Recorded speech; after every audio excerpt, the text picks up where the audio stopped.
What's up, everyone, and welcome back to Game Pass in Review. I'm Kevin, aka the Muffin Mon, and this is a series where we play the games on Xbox Game Pass and let you know whether they're worth your time.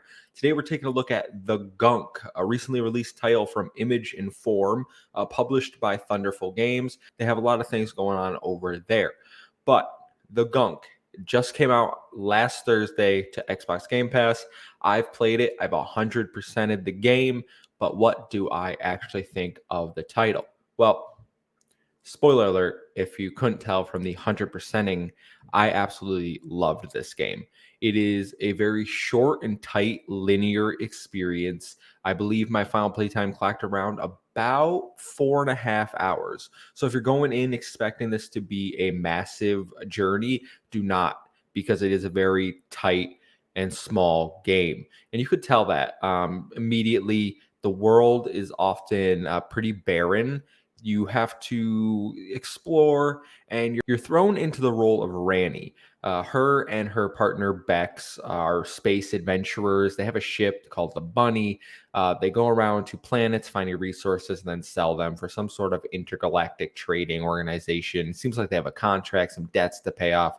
That kind of takes a back seat. It is there mentioned, but the main story is you land on this planet where you think there's going to be some resources. You're investigating a signal, and Ranny is the one that actually explores the planets. She has a special glove. She lost her arm in an accident, and this helps her navigate planets because she has a robotic arm. She quickly finds out that, hey, this planet is a little strange. It has this substance that they refer to as the gunk.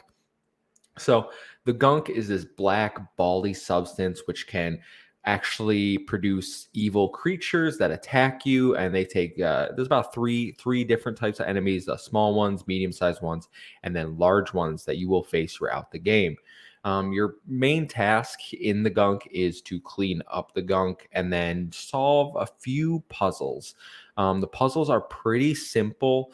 They're elementary. If we're like they're nothing an elementary kid would not be able to solve. It's usually, hey, throw this into the pond and then create things to platform. That's kind of all the game is, if I'm being honest. And like I said, this is a very tight experience. You're not going to get new mechanics introduced throughout. Basically, what you get in the first 30 minutes is what you're going to be doing for the next 3-4 hours. So it's a lot of platforming, a lot of puzzle solving by, hey, how do I get that into there to create a path? How do I unlock this door? You do get a weapon. You have a blaster, and that allows you to fight. You can use it to shoot things, to solve puzzles. And that's kind of it. That's what the game is. I can't really go much more into the story without saying spoilers. I will say that the gunk, if you couldn't tell, is damaging the planet. And overall, their goal is to stop the gunk from destroying this planet. And then that'll play out over the course of the game. And that's all I'm going to say. I really liked the story. I think it's simple for everyone to understand. I think it has a good message about environmentalism, which is very apparent throughout the game. But what I really want to say is that I think this game has a lot of heart. Randy and Beck's relationship is kind of the star for me in this game. They have some banter, they get fights, they make up, they argue about things. They have a lot of real life interactions like, hey, this is how you would react and interact with someone if you were stuck in a ship with them traveling through space. Because if you spend enough time with someone, you're going to have conflict. It's just human nature. So I think from the story perspective, I'm good with it. Is it an Oscar award-winning story? No. It's a good, solid indie story, but I really enjoyed it. I think it goes and ends well. So definitely, if you're a narrative person, I think that this title might be for you. From a gameplay perspective, like I said, a lot of puzzle solving, cleaning up the gunk, but there is combat. And the combat is, again, very simple. You can use your suction glove to either suck up the small guys and then throw them, they explode. You can eventually get a blaster, which you can blast the little guys, you can blast the big guys, you can stun them. But then you do ultimately just end up sucking them with your glove.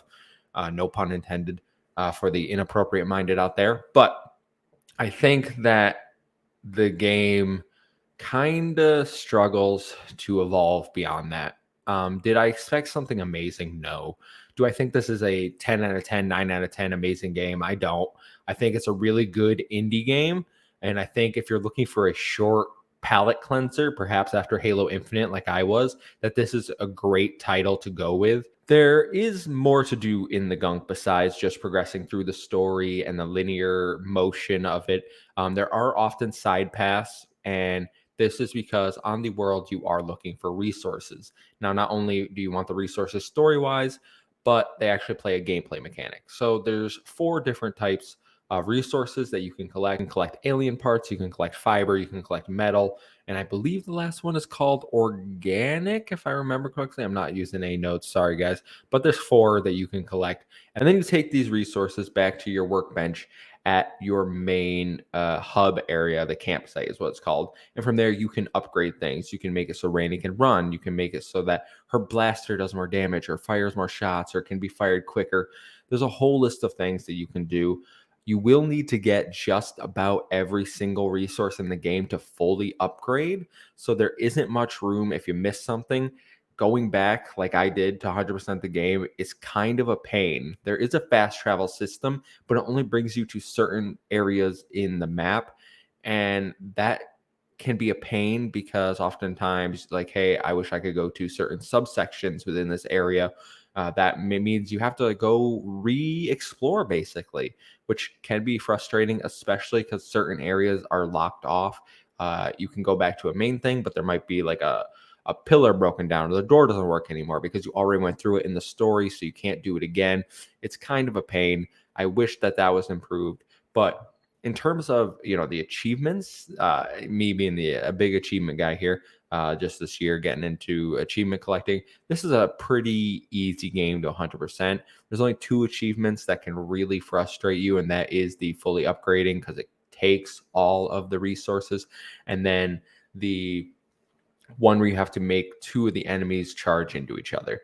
Those ones took the longest. Those are the ones I beat the game and then I had to go back for.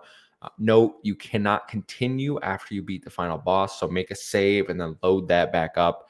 If you are an achievement hunter, you're going to want to nail this one out. It's only 17 achievements, majority of them through the story. So if you're really playing along and you actually explore and solve puzzles, you'll get most of them without trying. There are a few combat ones that you're going to want to look at and figure out how to get before you finish the game because those cannot be done if you're not in a combat situation, which at a certain point, you're not going to be able to just find enemies. Overall, I think the Gunk is a really strong indie title. I've never heard of this development team beforehand.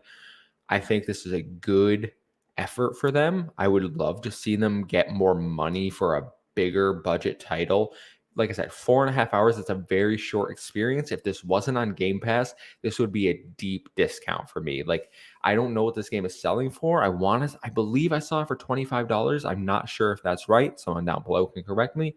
But if this game's $25, I wouldn't buy it. I would definitely wait for a sale. But since it is on Game Pass, if you like a decent narrative, a good linear adventure platforming game with some mediocre puzzles, then I think this is a game you should definitely check out because I had a lot of fun with it. I thought it was a blast. I really enjoyed my time with it, and it was a quick 4.5 hours. The time flew by because, like I said, the characters are very engaging, and I do like the story.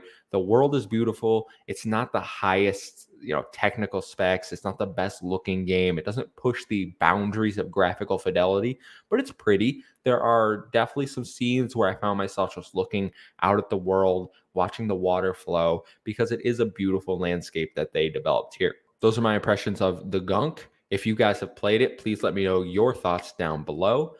If you haven't, maybe you should check it out. Until next time, guys, I've been Kevin, aka the Muffin Man. Make sure to like, share, subscribe, follow us on social media, and I will see you for another Game Pass in review.